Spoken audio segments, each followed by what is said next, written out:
मित्रों नमस्कार। VK education में आपका बहुत बहुत स्वागत है। देखिए मित्रों, रीट के फॉर्म जो है वो भरे जा रहे हैं। कुछ कैंडिडेटों ने जो है फॉर्म भर भी दिए हैं, कुछ भर रहे हैं। लेकिन जिन कैंडिडेटों ने फॉर्म भरे हैं उसमें से कुछ कैंडिडेटों के जो है कुछ त्रुटियां हो गई है। जो टाइपिंग मिस्टेक हो गई हो, आप कैसे भी कह सकते हैं, कुछ डिटेल है वो गलत हो गई है। ठीक है ना। तो उनका सॉल्यूशन लेके आया हूँ।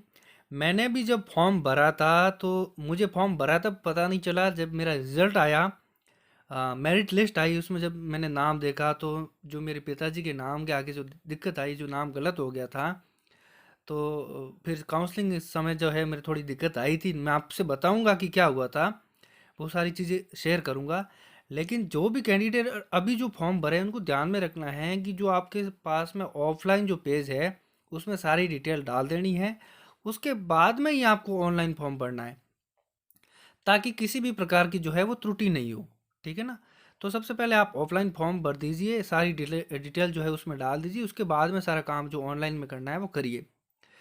अब जिन्होंने फॉर्म भरा है उनको ये कहूँगा कि जिनकी गलतियाँ हो गई उनको ये कहूँगा कि माध्यमिक शिक्षा बोर्ड जो है वो आपको एक मौका ज़रूर देगा। ठीक है ना। आपने जो भी गलती की है उसको सुधारने का आपको पूरा पूरा मौका देगा, और उसमें आप जो है अपनी गलतियाँ हैं वो सही कर सकते हैं। अब मान लो ऐसा नहीं होता है कि वो किसी भी प्रकार का मौका नहीं दे, और आपकी जो गलती है वो मतलब बड़ी है, बहुत ज़्यादा बड़ी गलती कर दी है, तो आप ऐसा कीजिए कि आप जो है ना वो फॉर्म दोबारा भर दीजिए। मान लो जैसे आपने कोई बीए के नंबर डाले हैं, मार्क्स डाले हैं, वो गलत हो गए, तो वेटेज तो उसी में से लगना है ना। तो आप उसमें थोड़ी ध्यान में रखना है कि जिससे वेटेज लगना है ना, मेरिट की, तो जिस पे वेटेज लगना है ना उस पे आपको ध्यान रखना है कि वो गलती आपको नहीं करनी है। ठीक है ना। बाकी नाम वाली गलती चल जाएगी, पिता के नाम वाली गलती चल जाएगी, डेट ऑफ बर्थ वाला भी मामला चल सकता है। ठीक है ना। लेकिन आपको जो वेटेज वाला जोड़ रहा है ना वो उसमें गलती नहीं करनी है। ठीक है ना।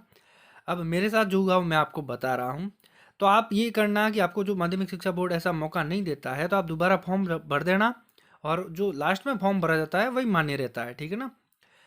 अब दूसरी बात, आपके कोई माइनर प्रॉब्लम है ना, तो उसको लेकर के चिंता नहीं करनी है। कि जो मेरे साथ जैसा मैं बता रहा हूँ हुआ था, ये जैसे आप देख पा रहे हैं, ये जैसे आप देख पा रहे हैं, ये मेरा जो मेरी मेरिट लिस्ट थी, इसमें जब नाम आया तब मुझे पता चला कि मेरे पिताजी के नाम के आगे जो है सन ऑफ आ गया था। नहीं, मैंने जब फॉर्म भरा था तो मैंने क्या करा था, खुद नहीं फॉर्म भरा था मैंने, तो मैंने पिताजी के नाम के आगे क्या, मैंने सन ऑफ लगा दिया था। मतलब उस टाइम मेरे को ध्यान में नहीं रहा, पता नहीं कैसे कैसे मैंने वो जो है लगा दिया था। जब मेरिट लिस्ट आई तब मुझे पता चला कि पिताजी के नाम के आगे तो ये बड़ी प्रॉब्लम हो गई है। तो मैं जब काउंसलिंग करवाने गया और जब मेरी काउंसलिंग हुई तो उन्होंने कहा कि भाई ये तो नहीं चलेगा, डॉक्यूमेंट जो है इसमें अलग है और आपके फॉर्म में जो नाम है अलग है, तो हम कैसे अलाउ करेंगे। नहीं, वैसे कुछ उन्होंने ज़्यादा इतना नहीं कहा था, भाई नाम अलग अलग है आप देखिए। तो मैंने कहा सर क्या कर सकते हैं इसके लिए। तो उन्होंने कहा कि आप ऐसा करिए, स्टाम्प पेपर लेके आइए और स्टाम्प पेपर जो है वो नीचे लगा दीजिए। मैं हाथों हाथ गया, वहीं जिला परिषद में काउंसलिंग थी, हाथों हाथ गया, मैंने 50 रुपये का स्टाम्प पेपर लाया और हाथों हाथ लगा के जो है फाइल वहाँ जमा करवा दी। तो ऐसा कोई छोटी मोटी प्रॉब्लम होती है तो इसको लेकर के चिंता नहीं करनी है। स्टाम्प पेपर में जो है आप लिखवा के जो इसको सही कर सकते हैं। फिलहाल जो है वो आप अपनी तैयारी पर ध्यान दीजिए।